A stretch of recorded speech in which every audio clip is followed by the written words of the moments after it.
Hi, நான் உங்களோட Venkat from விக்கிடிகேன் caution விடுங்க. ரொம்ப சந்தோஷமாக இருக்கேன் இன்றைக்கி உங்களை மீட் பண்ணுறதில்ல. ஸோ ஒரு சூப்பரான வீடியோவில் மீட் பண்ணதான் லேட் பண்ணிட்டேங்க, மன்னிச்சுங்க. இந்த வீடியோவோ லைக் ஜாப் ரெக்ரூட்டர்ஸோ கம்பெனிஸோ பார்த்தீங்கன்னா ஹெச்ஆர்ஸ் பார்த்தீங்கன்னா தயவு செஞ்சு வந்து உங்களோட ஜாப் டிஸ்கிரிப்ஷன் எங்களுக்கு அனுப்புங்க. இவங்களோட பெஸ்ட் ட்ரெயின்டு பீப்புள் என்கிட்ட ஒர்க் பண்ணுற எம்ப்ளாயிஸே நான் தரத்துக்கு ரெடியாக இருக்கேங்க. கண்டிப்பாக அவங்களுக்கு ஒரு மிகப்பெரிய சொத்தாக இருப்பாங்க. அண்ட் அப்பார்ட் ஃப்ரம் தட் வந்து யாராவது எங்கள் கம்பெனியில் ஜாயின் பண்ணணும், ஏதாவது இன்ஃபர்மேஷன் வேணும்னா எங்ககிட்டயே டேரெக்டாக கேளுங்க. இந்த சோஷியல் நெட்வொர்க்ஸை போய் கேட்காதீங்க. ஏன்னு கேட்டிங்கன்னா ஃபேக்காக நிறைய பேர் வந்து என் ஸ்டூடெண்ட்ஸ்ன்ற போர்வையில் வந்து தப்பாக உங்களை கைட் பண்ணி விட்டுருவாங்க. ஓகேவா? ஏன்னா பேக்டோர் ப்ராசஸிங்கிற ஒரு சிஸ்டத்தை நான் எதுக்குறது தொட்டு எனக்கு ஒரு 300-400 கம்பெனி எனக்கு எதிரிங்க தாங்க. ஸோ அவங்க வந்து கண்டிப்பாக வந்து என்னை பற்றி என் கம்பெனி பற்றி அசிஸ்மாக திட்டுறதை ஒரு பொழப்பாகவே வச்சுட்ருக்காங்க. தமிழ் மண்ணிலேருந்து இந்த பேக்டோர் ப்ராசஸிங்கை ஒழிக்காமல் விடவே மாட்டேன். என்ன வேணால் பண்ணுங்க, பார்த்துடலாம். நான் ஒத்தகை பார்த்துலாம் ஒரு முடிவோடு தான் இருக்குங்க. ஓகேவா? ஸோ தயவு செஞ்சு ஜென்யூன் யூசர்ஸ் யாராவது இருந்தீங்கன்னா தயவு செஞ்சு லைக் என் ஸ்டூடெண்ட்னு சொல்லிட்டு யார் பேசாலும் நம்பாதீங்க. எங்ககிட்டயே நீங்கள் கேளுங்க. நாங்கள் உங்களுக்கு எல்லா உதவியும் பண்ணுறதுக்கு நாங்கள் ரெடியாக இருக்கோங்க. இது என்னுடைய மெயில் ஐடிங்க. ஓகேவா? மெயிலுக்கு அனுப்புங்க. டெய்லி பார்த்துட்டே இருப்போம், உடனே ரெஸ்பாண்ட் பண்ணுவோம். ஆஃபீஸ் டைமில் இதுக்கு கால் பண்ணலாம். அந்த நம்பர் எதனா ஒரு நம்பருக்கு கால் பண்ணுங்கள். கால் எடுக்கலையா வாட்ஸ்அப் பண்ணுங்கள், ஒன்றும் பிரச்சனை, கண்டிப்பாக கைட் பண்ணுறேங்க. இது என்னுடைய நான் ஆஃபீஸில் மட்டும்தாங்க இருப்பேன். ஒரு ஸ்வீட் பாக்ஸ் எடுத்துருவாங்க, சாக்லேட் எடுத்துருவாங்க, சாப்பிட்டுட்டே பேசுகிறோங்க. இப்போ நான் நேரில் பார்க்கும்போது அண்ணா நல்லா இருக்கலாம் கேளுங்க, ரொம்ப சந்தோஷப்படுவாங்க. இது என்னுடைய இன்ஸ்டா அக்கௌண்ட்டுங்க. இந்த அக்கௌண்ட்டுக்கு லைக் ஃபாலோ பட்டன் ப்ரெஸ் பண்ணி உங்கள் டீட்டெயிலாம் போட்டு மொபைல் நம்பர் அனுப்புங்க. நான் உங்கள்கிட்ட பேச தயாராக இருக்குங்க. சரி, ஓகே. நம்ம வாழ்க்கையில் பார்த்தீங்கன்னா வந்து இந்த ஸ்கூல் எஜுகேஷன், நம்ம ஸ்கூல்லாம் நிறைய படிச்சிருப்போம். அதுக்கப்புறம் பார்த்தீங்கன்னா வந்து அடுத்த லெவல் என்னங்க, காலேஜ் தானேங்க. காலேஜில் போயிட்டு பயங்கரமாக நம்ம படிச்சிருப்போம். ஸோ கெத்தாக வந்து காலேஜில் நிறைய விஷயங்கள் நம்ம கற்றுருப்போம். அதை தாண்டி பார்த்தீங்கன்னா வந்து சில பேர் என்ன பண்ணுவாங்கன்னா ஹையர் ஸ்டடீஸும் பண்ணுவாங்க. ஓகேவா? எம்பிஏ படிப்பாங்க, எம்சிஏ படிப்பாங்க, எம்எஸ்சி படிப்பாங்க, எம்இ படிப்பாங்க. ஸோ ஹையர் ஸ்டடீஸும் பண்ணுவாங்க. ஆனால் நம்மளோட எஜுகேஷன் சிஸ்டமுக்கு பெரிய பிரச்சனை என்ன தெரியுமா? ஸோ ரிமெம்பரன்ஸுங்க. ஸோ மனப்பாடம் ஒரு சொல்யூஷனை வந்து ஞாபகம் வச்சுக்கோ, புரிஞ்சுக்கிறது ரொம்ப கம்மியாக இருக்கும். அதை அனலைஸ் பண்ணுறது இன்னும் கம்மிங்க. அதை அப்ளை எங்கே தான் அதை பயன்படுத்துகிறோனோ அதுவும் இன்னும் கொடூரமாக கம்மிங்க. அதை இவாலுவேட் சரியா இல்லையான்னு பார்க்குறது ரொம்ப கம்மிங்க. அதை உருவாக்குறவங்க யாருமே இல்லைங்க. இந்த மாதிரி ஒரு சிஸ்டத்தால் தான் வந்து இந்த இந்தியன் எஜுகேஷன் இப்படி இருக்கிறதோடு தான் நம்ம வேலைக்கு போகிறது மிகவும் குறைவாக இருக்குது. ஏன்னா நான் நிறைய படிக்கிறேங்க, இது எங்கே அப்ளை ஆகுது, இது எங்கே பயன்படுதுன்னு தெரியாமல் தானே படிக்கிறேன். இன்ஜினியரிங்காக இருக்கட்டும், ஸ்கூலாக இருக்கட்டும், இதை தெரிஞ்சுக்கிட்டோம் அப்படின்னா வந்து கண்டிப்பாக வந்து வாழ்க்கை சூப்பராக இருக்கும். நம்மளுடைய மிகப்பெரிய சாபக்கேடு என்னன்றது தான் நாம் இன்றைக்கி பார்க்க போகிறோம். கண்டிப்பாக வாழ்க்கையில் ஜெயிக்கணும்னா ரொம்ப சிம்பிள் தாங்க. நீங்கள் என்ன பண்ணணும்னு பார்த்தீங்கன்னா ஜெயிக்கிற மனசு வேணுங்க, உழைக்கணுங்க, விடாமுயற்சி, நேர்மை, தன்னம்பிக்கை, செவிட்டுத்தன்மை. மற்றவன் என்ன வேணால் பேசுகிறா, நான் கெத்தாரப்படா அப்படின்னு ஒன்று எங்கேயுமே விட்டு கொடுக்கலனா நீங்கள் ஜெயிக்கிறத யாருமே தடுக்க முடியாது. ஒவ்வொருத்தருமே இன்றைக்கி வெற்றியாளர் தாங்க. இன்றைக்கி நம்ம பார்க்குறத நல்ல வேலைக்கு போகாததுக்கு காரணம் என்னன்னு பார்க்கலாம். ஸோ தட் அதை நம்ம சரி பண்ணிட்டோம் அப்படின்னா சூப்பராக நம்ம வேலைக்கு போயிட முடியும் இல்லைங்களா? அதை பற்றி தான் இன்றைக்கி வீடியோவில் போய் பார்க்க போகிறோம். வாங்க நம்ம வீடியோக்குள்ளே போகலாங்க.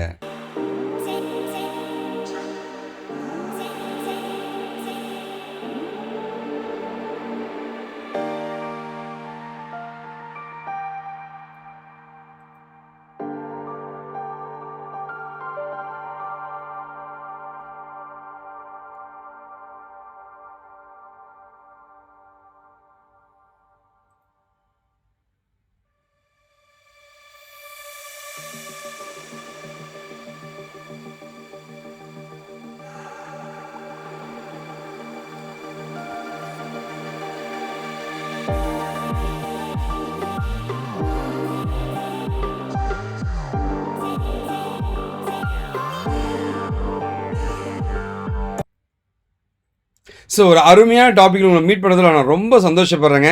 ஸோ இந்த ஃபஸ்ட்டு பாயிண்ட் நம்ம என்ன பார்க்க போகிறோம், டைம் மேனேஜ்மெண்ட்டுங்க. அதாவது இந்த டைமில் இதை முடிக்கணும்னு நமக்கு ஒரு ஐடியா கிடச்சிச்சுன்னா தாங்க அடுத்து வாழ்க்கையில் ஒவ்வொரு இடத்துலையும் பண்ண முடியும். 25 வயசில் ஒரு 50,000 சம்பளம் நம்ம வாங்கி ஆகணும், 30வது வயசில் ஒரு 1 லட்சம் வாங்கணும், 35வது வயசில் ஒரு 1.5 லட்சம் வாங்கணும் அப்படின்ட்டு உனக்கு ஒரு லட்சியம் இருக்கணுங்க. இந்த டைமில் நம்ம இதை முடிக்கணும். 25 வயசு இதை பண்ணியிருக்கணும், ஹையர் ஸ்டடீஸ் முடிச்சிருக்கணும், 23 வயசில் படிச்சிருக்கணும், 25 வயசில் வேலைக்கு போயிருக்கணும், 26 வயசில் வந்து லைக் கல்யாணம் பண்ணியிருக்கணும், அடுத்துட்டு அந்த டைம் மேனேஜ்மெண்ட். ஸோ ஒவ்வொரு இடத்துலையுமே வந்து அந்த டைம் மேனேஜ்மெண்ட்டை யாரும் சொல்லித்தரதில்லைங்க. ஸ்கூலுக்கு வரலையா உனக்கு வந்து லைக் ஆப்சன்ட் போடுறேன், ஸ்கூலுக்கு வரலையா நீ முட்டி போடு அப்படின்னு பனிஷ்மெண்ட் கொடுத்துமே தவிர அதனுடைய நீ ஸ்கூலுக்கு வராதனால உனக்கு என்ன பிரச்சனை ஆச்சுன்னு உனக்கு சொல்லிக் கொடுக்கலங்க.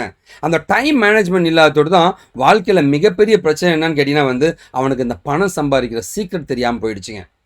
இன்னைக்கு எவ்வளோ பேர் தெரியுங்களா, 30 வயசு இருக்கும், 20,000 30,000 வேலை செய்கிறாங்க. சரிங்களா? 50,000ங்க. 30 வயசு நீ 50,000 வாங்கினா என்னங்க பண்ண முடியும்? லைஃப்பில் என்ன பண்ண முடியும் நீங்கள் நினைக்கிறீங்க? குடும்பம் நடத்த முடியாது, கல்யாணம் பண்ண முடியாது, குழந்தைங்களை படிக்க வைக்க முடியாது, கடன் கடன் கடன். 30 வயசுல நீ 50,000 வாங்கினா கடன்காரன் தாங்க இருக்கணும். 30 வயசுல நீங்க 1 லட்சத்துக்கு மேல போயிருக்கணுங்க. இது யாருங்க சொல்லி கொடுத்தா? ஏங்க நம்ம இதெல்லாம் தெரிஞ்சுக்கல?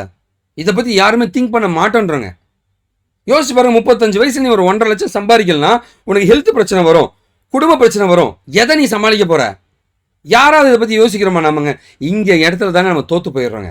வாழ்க்கையில எல்லாருமே ஏழையாகிறதுக்கு இல்லை மிடில் கிளாஸா வாழ்றதுக்கு காரணம் ஏன்னா இந்த மணி ஏர்னிங் சீக்ரெட்டை யாரும் சொல்லி தரதில்ல நமக்கு. மனப்பாடம் பண்ணு, பரீட்சை எழுது, படி படி படி. என்னத்துக்கடா படிக்கிறேன்? எதுக்கு நான் இது படிக்கிறேன்? யாராவது இது யோசிச்சிருக்குமா? யாருமே கைட் பண்ணலங்க. இங்கே தான் நம்ம மிகப்பெரிய தோல்வியை நம்ம அடையிறோங்க. கம்யூனிகேஷன் ஸ்கில்ஸுங்க. எத்தனை பேருக்கு இங்கிலீஷ் பேச வருது? யோசிச்சு பாருங்க. ஒரு அமெரிக்கன் கஸ்டமருக்கு வேலை செய்ய போனோம், இவனுக்கு பேசவே வரமாட்டேங்குது. ஏங்க தமிழ் எல்லாம் பேசிட்டு தாங்க இருப்பான். அவன் இங்கிலீஷில் படித்து அவன் அமெரிக்கா போயிட்டு இருக்காங்க. நீ தமிழ் இங்கேயே தான் இருக்கணும். நான் தாய்மொழி எனக்கு ரொம்ப பிடிச்ச என் தாய்மொழி தான். நான் ஒவ்வொருத்தருக்கும் சொல்லித்தரது என் தாய்மொழி தான். ஆனால் அதே நேரத்தில் வந்து மற்றவனுக்கு இணையாக நம்ம போராடணுங்க. எத்தனை பேருங்க 12th முடிக்கும் போது இங்கிலீஷ் கம்யூனிகேஷனோட வரான் நம்ம ஊர்லேருந்து. நான்லாம் கிராமத்துலேருந்து வந்த பையன். எனக்குலாம் என்னங்க இங்கிலீஷ் வந்துச்சு? ஏங்க எனக்கு கிடைக்கல அதெல்லாம்? இது யாராவது யோசிக்கிறோமா? நம்ம கம்யூனிகேஷன் ஸ்கில்லை இம்ப்ரூவ் பண்ணுங்க. ஏங்க நார்மலாக தமிழ்லேயே பேச மாட்டாங்க பையன், வாயை திறந்து மந்தமாக இருக்காங்க. ஒவ்வொருத்தனுமே பேசணுங்க, பேச வைக்கணுங்க. அந்த கம்யூனிகேஷன் ஸ்கில்லை டெவலப் பண்ணுங்க. அது இல்லாததோடு தான் மிகப்பெரிய பிரச்சனை இருக்கு. நான் கொஞ்சம் டெம்டாகி பேச நினைக்கிறேன். எனக்கு ஒரு கோவம், இதெல்லாம் ஏன் நம்ம இளைஞர்களுக்கு கிடைக்க மாட்டேங்குது, எனக்கு ஏன் கிடைக்கல அப்படின்ற கோவம் எனக்குள்ளே இருக்குங்க. மென்டல் ஹெல்த்துங்க. ஸோ இப்போ பார்த்தீங்கன்னா வந்து இந்த ஜென்ரேஷனை பொறுத்த வரைக்கும் மொபைல், இன்ஸ்டா, வாட்ஸ்அப் இதிலே போயிடுச்சுங்க. அடுத்தவன் ஸ்டேட்டஸ் என்ன பண்ணுறான் பார்க்குறதுங்க, அடுத்தவன் ஷார்ட்ஸ் என்ன போட்டான்னு பார்க்க வேண்டியது, யூடியூப்பில் போனால் கமெண்ட்டை போய் பார்க்க வேண்டியது. அடுத்தவனை பற்றி பார்த்து உன் வாழ்க்கை என்ன தான் ஆகுறது? ஸோ மற்றவனோட எண்ணங்கள், மற்றவன் என்ன பண்ணுறான் மற்றவனை பற்றி பேசி பேசி பேசி நீ என்ன பண்ணுறதை மறந்துட்ட. இன்னைக்கு நீ என்ன ஜெயிக்கணுன்றதை மறந்துட்டு அடுத்தவன் இதை பண்ணான், அடுத்தவன் சாதிச்சான், அடுத்தவன் இப்படி பண்ணான், இப்படி குறை சொல்லி வீணாக போயிட்டுங்க. தயவு செஞ்சு இதுலேருந்து வெளில வாங்க. இந்த மென்டல் ஹெல்த் தாங்க பெரிய பிரச்சனையாக இருக்குது. அந்த ஸ்டெபிலிட்டி, நான் என்ன பண்ண போகிறேன், நான் என்ன சாதிக்க போகிறேன்ட்டு இன்றைக்கி சிந்திக்கிறவங்க கம்மிங்க. நம்மளுடைய பெரிய பிரச்சனையாக தாங்க. அடுத்து பார்த்தீங்கன்னா வந்து லேர்ன் ஃப்ரம் தி ஃபெயிலியர்ஸ். இந்த ஜென்ரேஷனோட மிகப்பெரிய ப்ராப்ளம் தோல்வியை ஏற்றுக்கவும் முடியல, அந்த தோல்வியை தாங்குற சக்தியும் கிடையாது. நீட் கோச்சிங்கில் நான் வந்து மார்க் கம்மியாக எடுத்துட்டுனா, நீட்டை கம்மியாக எடுத்துகிட்டு உடனே செத்து போயிடுறேன். அந்த குழந்தைய வளர்க்க அந்த அப்பா அம்மா எவ்வளோ போராடி இருப்பாங்க. After all an exam. இந்த வருஷம்லாம் அடுத்த வருஷம் கிளியர் பண்ணிட்டு போகலாங்க. அந்த ஃபெயிலியர் தோற்று போயிட்டேன்னா ஐயோ போச்சு, எல்லாமே போச்சு. யாருங்க சொன்னது? நம்ம ஜெயிக்க பிறந்தவங்க. தோல்வியிலிருந்து நம்ம வந்து பாடத்தை கற்றுக்கிட்டு அடுத்த முறை நம்ம ஏன் ஜெயிக்க முடியாதுன்னு நினைக்கிறோம். அதுதாங்க பெரிய பிரச்சனை இந்த ஜென்ரேஷனோடங்க. இது எல்லாத்தையும் தாண்டும் போது ஏங்க ஜெயிச்சவன் எல்லாருமே தோத்தவன் தாங்க. தோத்து கற்றுக்கிட்டு தாங்க ஜெயிச்சவன். நான் உன் கண்ணு முன்னாடி இருக்க நான் தோத்தவன். தோத்து தாங்க எல்லாரும் ஜெயிக்க முடியும். அந்த தோல்வியை பாடமாக எடுத்துக்கிட்டு அந்த தோல்வியிலேருந்து கற்றுக்க பாருங்க. இந்த இடத்துல தான் நம்ம மிகப்பெரிய நமக்கு தோல்வி அடையிறோங்க. இது எதுவுமே நம்ம எஜுகேஷன் சிஸ்டம் சொல்லித்தரல. அதுக்கு முன்னாடி நான் இந்த கண்டினியூ பண்ணுறதுக்கு முன்னாடி வந்து ஐடி ஃபீல்ட் டவுன் ஆகலையான்னு ஒருத்தர் கேட்பீங்க. கண்டிப்பாக அப்படி கிடையாதுங்க. சூப்பராக போயிட்டுருக்குங்க. நிறைய பேருக்கு வேலை வாய்ப்பு இருக்குங்க. இந்த ஏமாற்றி திருட்டுத்தனமாக போனவங்க தான் அடிச்சு துரத்திட்டு இருக்காங்க. மற்றபடி ஐடி ஃபீல்ட் டவுன் கிடையாதுங்க. சரி, ஓகே. ஸோ நான் கொடுக்குற 6 அட்வைஸுங்க. அடுத்தவன் பேச்சு கேட்காத, விளங்காமல் நம்ம போயிடுவோம். 2வது பார்த்தீங்கன்னா சர்டிஃபிகேட்டுங்க. 50 ஜெராக்ஸ் காப்பி நம்பி ஓடாத. சர்டிஃபிகேட்லாம் வேல்யூ கிடையாது, அதுக்கு படி ஒழுங்க. ஃபாரின் யூனிவர்சிட்டிங்க, வெளிநாட்டில் போய் வெளிநாட்டு யூனிவர்சிட்டி நம்பிலாம் ஏமாறாத. நம்மளுக்கு இந்த தமிழ்நாட்டில் இருக்கிற அண்ணா யூனிவர்சிட்டியோட சிறந்த யூனிவர்சிட்டி எதுவுமே கிடையாது. இதெல்லாம் சும்மா டுபாகூருங்க. அண்ட் டெமோ கிளாஸஸுங்க. டெமோ கிளாஸஸை பார்த்து வந்து ஏமாறாத. சரி, டெமோ கிளாஸ் நல்லா நடத்திட்டு மற்றெல்லாம் நல்லா நடத்தினா சரியாக செட் ஆகாதுங்க. அண்ட் தயவு செஞ்சு யூடியூப் அட்வர்டைஸ்மெண்ட்ஸ் நம்பாத. ஏன்னா வந்து இந்த இந்த இந்த மவுஸ் பார்த்தீங்கன்னா வந்து அமெரிக்காவிலே பெஸ்ட் மவுஸ்ன்னு சொன்னேன். ஒருத்தவங்க சொன்னால் 20,000 கொடுத்து அவன் போட்டுருவான் யூடியூப்பில். அதை நம்பி 100 பேர் ஏமாறுவேன். ஸோ இப்போலாம் டேட்டா சயின்ஸ், டேட்டா அனாலிட்டிக்ஸ்ன்ற ஒரு கோர்ஸை வந்து அப்படி மார்க்கெட்டிங் பண்ணி ஏமாற்றிட்டு இருக்காங்க. தயவு செஞ்சு அதெல்லாம் பார்க்காதீங்க. அவன் டேட்டா சயின்ஸ் என்னன்னு கேள்வி அவனுக்கு தெரியாது. எவனோ ஒருத்தர் காசு கொடுத்து பேச சொல்லுவான், அதை பேசிட்டு போயிடுவாங்க. புரியுதுங்களா? அந்த காசு கொடுத்து வேலைக்கு போகாதீங்க. நேர்மையாக நியாயமாக போகிறவங்க மட்டும் தான் வாழ்க்கையில் நல்லா இருப்பாங்க. சரி, இதுதான் என்னுடைய 6 அட்வைஸுங்க. ஸோ இதை பற்றிலாம் சொல்லிட்டுங்க. யாராவது ஃபேக்காக பேக்டோர் ப்ராசிங்கிற ஒரு சிஸ்டத்தை ஒழிக்காம விட மாட்டேங்க. நீ என்ன வேணால் பண்ணிக்கிங்க, ஓகேவா? ஸோ பாருங்கள், இது எல்லாமே வந்து ஃபேக்காக வந்து எவனோ ஒருத்தன் என் ஸ்டூடெண்ட் மாதிரி போட்டிருப்பான். புரியுதுங்களா? ஓகேவா? என்ன வேணால் பண்ணுங்க. நான் இதெல்லாம் யோசிக்கிறதுக்கும் இல்லைங்க, நமக்கு டைம் இல்லை, விட்டுருங்க. சரியா? ஓகேவா? எமோஷனல் இன்டெலிஜென்ஸுங்க. நம்ம ஆளுங்க வந்து ஒரு சூழ்நிலையை கையாள தெரிய மாட்டேங்குதுங்க. இது அடுத்த மிகப்பெரிய பிரச்சனைங்க. ஓகேவா? ஒரு பிரச்சனைன்னு வந்துச்சுன்னா அந்த பிரச்சனையை சால்வ் பண்ணுறதுக்கு பொறுமையாக இரு. நம்மளால் சாதிக்க முடியும். நம்மளால் சால்வ் பண்ண அந்த தன்னம்பிக்கையே இல்லைங்க இந்த ஜென்ரேஷனுக்கு. ஏன்னா இந்த சோஷியல் நெட்வொர்க்குன்ற மொபைலுக்கு அடிக்ட் ஆகாத, அதுலேருந்து வெளில வர பாரு. ஓகேவா? அண்ட் ஃபைனலாக பார்த்தீங்கன்னா critical thinking. So emotional intelligence, critical திங்க்னா அலைன்டு தாங்க. பிரச்சனைன்னு வரும்போது அந்த பிரச்சனையை சமாளிக்க, அதை ஹேண்டில் பண்ணுற கற்றுக்க பாருங்க. புரியுதுங்களா? இப்போ இருக்கிற ஜென்ரேஷன் எல்லாமே பணம் பணம் பணம். எதுக்குடா உனக்கு இந்த பணம்? இந்த பணத்தை சம்பாதிக்க என்ன பண்ணுறதுன்னு அதுக்கான திறமையை வளர்க்க மாட்டேன். பணம் வேணும் எனக்கு, 50,000 1,00,000 வேணும். உனக்கு எதுக்கு அந்த 50,000 1,00,000 தரணும்னு கேட்டால் அதுக்கெல்லாம் பதில் தெரியாதுங்க. எனக்கு அந்த பணம் வேணும். அப்படி கிடையாதுங்க. நீ எத்தனை கோடி வேணால் சம்பாதிக்க முடியும், திறமையை மட்டும் வளர்த்துக்கோ. நீ திறமையை வளர்க்கும் போது இந்த உலகமே உன்னை பின்னாடி தொடருங்க. ஓகேவா? நீங்கள் டெக்னாலஜிக்குள்ளே போகணும், ஐடி இண்டஸ்ட்ரிக்குள்ளே போகணும்னு நினச்சா தயவு செய்து இந்த கோர்ஸை படிக்காதீங்க. தான் டுபாகூர் திருட்டுத்தனமாக உள்ளே போகிறதுக்கான கோர்சஸ்ங்க. 4,00,000 5,00,000 பிடிக்கிடுவாங்க உங்கள்கிட்ட. எடுத்தோடனே ஒரு 5,000 20,000 ஃபீஸை போட்டு முதல்ல உள்ளே கொண்டு வந்துட்டு இந்த ஒரு 2,00,000 3,00,000 பிடிக்கிடுவாங்க.